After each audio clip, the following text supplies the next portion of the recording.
Sebelum lanjut nonton video ini, jika kalian suka dengan channel Pegebacalanan, silahkan kalian support kami dengan cara subscribe dan klik tanda loncengnya. Silahkan gunakan headset Anda untuk mendapatkan kualitas suara yang jernih. Selamat menonton.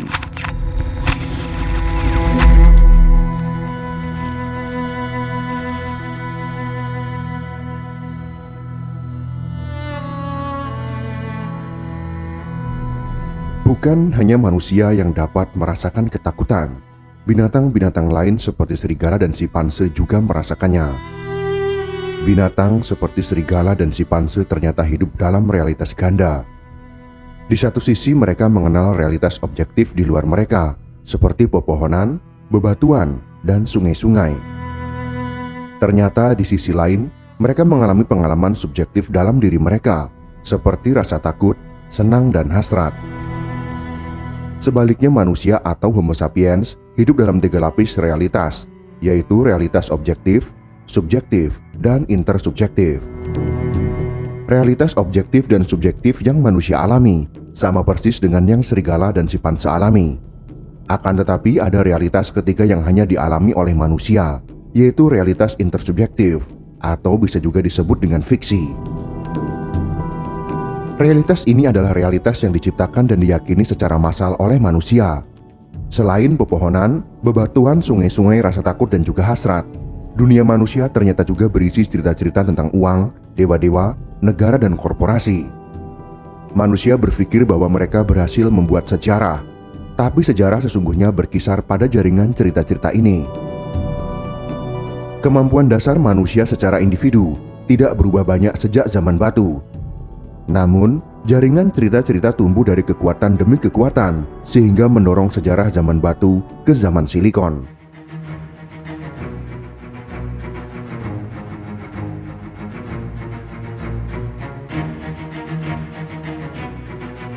Manusia menciptakan fiksi untuk menyatukan dan mengatur manusia yang kepalanya terpisah satu dengan yang lainnya. Fiksi seperti dewa digunakan untuk membuat manusia lebih patuh dan tentunya untuk menarik pajak rakyat.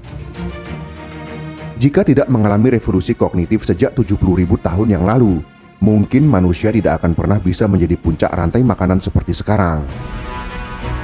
Karena kemampuan kognitif itulah, manusia mulai membicarakan imajinasi-imajinasi yang ada di kepala mereka. Selama 60.000 tahun Homo sapiens merajut banyak jejaring fiksi, tetapi ini hanya bersifat lokal dan kecil. Arwah leluhur yang disembah oleh salah satu suku benar-benar tidak dikenali oleh para tetangganya, dan kerang-kerang laut yang berharga di suatu tempat tidak memiliki arti apa-apa di lokasi pegunungan yang tidak terlalu jauh dari tempat itu. Revolusi pertanian yang dimulai sekitar 12.000 tahun yang lalu ternyata memberikan dampak yang besar untuk memperluas jaringan-jaringan intersubjektif atau fiksi tersebut. Para petani percaya pada cerita tentang dewa-dewa besar. Mereka membangun kuil-kuil untuk Tuhan favorit mereka, mengadakan perayaan untuk menghormatinya, memberinya pengorbanan, tanah, upeti, dan tentunya sesaji. Di kota-kota kuno, sekitar 6.000 tahun yang lalu, kuil-kuil ini tidak hanya menjadi pusat penyembahan, tetapi juga yang paling penting menjadi pusat politik dan ekonomi. Dewa-dewa Sumeria sangat cocok dengan analogi fungsi merek-merek dan korporasi-korporasi modern. Kini korporasi-korporasi adalah entitas legal fiksional yang memiliki properti, meminjamkan uang, memperkerjakan pegawai, dan menginisiasi usaha-usaha keekonomian. Di kota Uruk, Lagas, dan Surupak, dewa-dewa berfungsi sebagai entitas legal yang bisa memiliki ladang dan budak, memberi dan menerima pinjaman, membayar gaji, dan membangun bendungan serta kanal-kanal. Dewa-dewa tersebut tidak pernah mati, mereka pun tidak beranak sehingga tidak ada yang memperebutkan warisan. Maka jelas, dewa-dewa tersebut dapat menghimpun semakin banyak properti dan kekuasaan. Semakin banyak orang-orang Sumeria yang diperkerjakan oleh dewa-dewa, mengambil utang dari dewa-dewa, menggarap lahan milik dewa-dewa, membayar pajak, dan upeti kepadanya. Bagaimana dengan zaman modern ini? Sama persis seperti orang-orang yang bekerja kepada Google dan Microsoft, korporasi tersebut diciptakan dan tentunya sama dengan dewa-dewa Sumeria kuno. Korporasi tersebut dapat merekrut banyak pegawai, memiliki lahan, gedung, dan tentunya uang yang sangat banyak. Bagi masyarakat Sumeria, dewa Enki dan Inanna senyata Google dan Microsoft bagi kita. Jika kita tarik ke zaman batu, entitas-entitas yang diciptakan ini jauh lebih kuat daripada hantu-hantu dan arwah-arwah yang diyakini oleh para pemburu dan pengumpul zaman itu. Para dewa ini jelas tidak menjalankan bisnisnya karena alasan sederhana, yaitu bahwa mereka memang tidak ada dimanapun kecuali dalam imajinasi manusia. Aktivitas sehari-hari diatur oleh para pendeta kuil, sama persis seperti Google dan Microsoft yang mempekerjakan manusia-manusia berdaging dan berkotoran bau untuk menjalankan urusan entitas-entitas tersebut. Mereka mungkin mewakili Tuhan Langit yang Maha Besar atau Dewi Bumi yang tahu segalanya. Tetapi para pendeta kuil tersebut adalah makhluk-makhluk fana yang bisa saja keliru.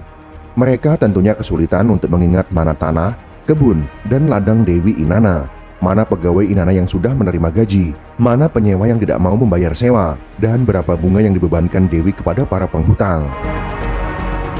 Inilah yang menjadi hambatan utama mereka, sehingga jejaring kerjasama tersebut tidak berkembang, bahkan ribuan tahun setelah revolusi pertanian. Tidak ada kerajaan besar, tidak ada jaringan perdagangan yang luas, dan tidak ada agama universal.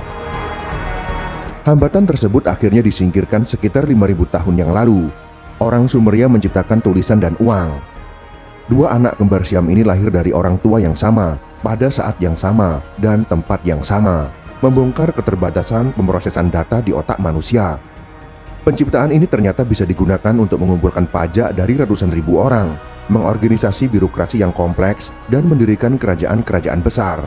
Di Sumeria, kerajaan-kerajaan ini diatur atas nama Tuhan oleh sosok manusia yang menjadi raja pendeta. Di daerah yang tidak terlalu jauh, tepatnya di lembah Sungai Nil, ternyata orang-orang di sana selangkah lebih maju. Mereka menggabungkan status raja pendeta dengan dewa untuk menciptakan Tuhan yang bernyawa, yang bernama Fir'aun.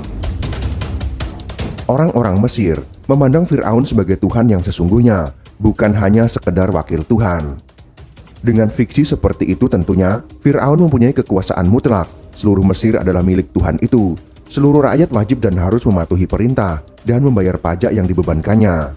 Sama seperti kuil-kuil Sumeria, Tuhan Fir'aun juga tidak mengelola sendiri imperium bisnisnya. Sebagian Fir'aun memerintah dengan tangan besi, sedangkan sebagian lainnya menjalani hidupnya dengan perayaan-perayaan. Sedangkan pekerjaan memerintah Mesir diserahkan kepada ribuan pejabat yang melek huruf.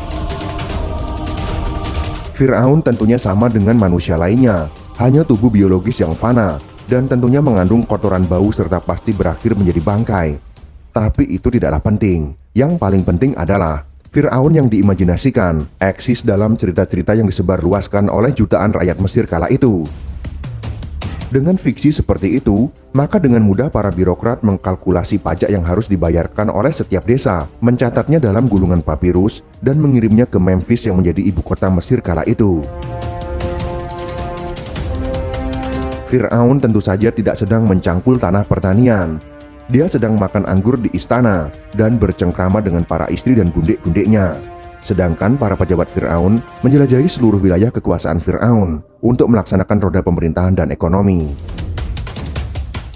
Ketika datang perintah dari ibu kota untuk merekrut tentara atau buruh untuk proyek pembangunan, para pejabat Mesir mengumpulkan orang-orang yang dibutuhkan. Para pejabat tersebut menghitung kebutuhan tenaga dan cadangan gandum di lumbung kerajaan untuk membersihkan kanal-kanal dan waduk-waduk. Berapa banyak itik dan babi yang harus dikirim ke Memphis untuk memastikan rumah tangga Fir'aun bisa makan enak. Bahkan ketika sang Tuhan mati, mereka harus memikirkan bagaimana mayatnya dibalsem dan disimpan dalam prosesi pemakaman yang megah. Sedangkan di luar kota Memphis, birokrasi pemerintahan tetap masih terus berjalan seperti biasanya. Dewa-dewa Sumeria mengingatkan kita pada merek perusahaan masa kini seperti Google dan Microsoft. Demikian pula Fir'aun Tuhan bernyawa bisa dibandingkan dengan brand personal seperti Elvis Presley, Madonna, atau Justin Bieber. Seperti halnya Fir'aun, Elvis juga memiliki tubuh biologis, lengkap dengan kebutuhan, hasrat dan emosi biologis. Elvis makan, minum dan tidur, namun Elvis bukan hanya sekedar tubuh biologis. Sama seperti Fir'aun, Elvis adalah sebuah cerita, mitos, dan merek, dan tentunya merek itu jauh lebih penting daripada tubuh biologisnya. Semasa hidup Elvis meraup jutaan dolar dari penjualan rekaman, tiket, poster, dan hak cipta. Tetapi hanya sebagian kecil pekerjaan yang perlu dilakukan oleh Elvis sendiri. Sebagian besar diselesaikan oleh pasukan kecil agen, pengacara, produser, dan sekretaris. Sehingga ketika tubuh biologis Elvis mati, mereknya tetap berjalan terus. Bahkan sampai sekarang, para penggemarnya masih bisa membeli poster dan album sang raja. Stasiun-stasiun radio, televisi, dan platform di internet masih membayar royalti. Lebih dari 1,5 juta peziarah setiap tahunnya membanjiri Graceland di Tennessee, layaknya pemakaman sang raja Firaun di Memphis. Banyak orang berpendapat bahwa proyek-proyek bangunan besar Mesir kuno, seperti bendungan dan waduk, serta piramida pasti dibangun oleh makhluk asing dari luar angkasa. Bagaimana mungkin sebuah budaya yang bahkan belum punya roda dan besi, mampu menghasilkan keajaiban seperti itu? Akan tetapi kenyataannya sangat berbeda. Orang Mesir membangun Danau Fayum dan piramida bukan berkat bantuan alien, melainkan berkat keterampilan organisasional yang dahsyat. Dengan mengandalkan ribuan birokrat melek huruf, Firaun merekrut puluhan ribu buruh dan makanan cukup untuk mempertahankan mereka hingga bertahun-tahun. Ketika puluhan ribu buruh bekerja sama selama beberapa dekade, mereka bisa membangun sebuah danau buatan atau piramida bahkan dengan alat-alat batu. Firaun sendiri hampir tidak pernah mengangkat satupun jarinya. Dia juga tidak mengumpulkan pajak sendiri, tidak juga menggambar rencana-rencana arsitektur, dan tentunya dia tidak pernah mengangkat sekop ataupun cangkul. Namun orang Mesir percaya bahwa hanya berdoa pada Firaun dan Petronya yang bernama Sobek yang dapat menyelamatkan lembah Nil dari banjir dan kekeringan. Mereka tentu saja benar, Firaun dan Sobek adalah entitas imajiner yang tidak melakukan apapun untuk menaikkan ataupun menurunkan level air sungai Nil. Tapi ketika jutaan orang percaya kepada Firaun dan Sobek, lalu bekerja sama membangun bendungan, serta menggali kanal, banjir dan kekeringan menjadi jarang terjadi. Bandingkan dengan dewa-dewa Sumeria, apalagi dengan dewa-dewa zaman batu. Dewa-dewa Mesir kuno benar-benar merupakan entitas sekuat entitas-entitas yang mendirikan kota-kota, menggalang angkatan perang, dan mengatur kehidupan jutaan orang, sapi, babi, dan buaya.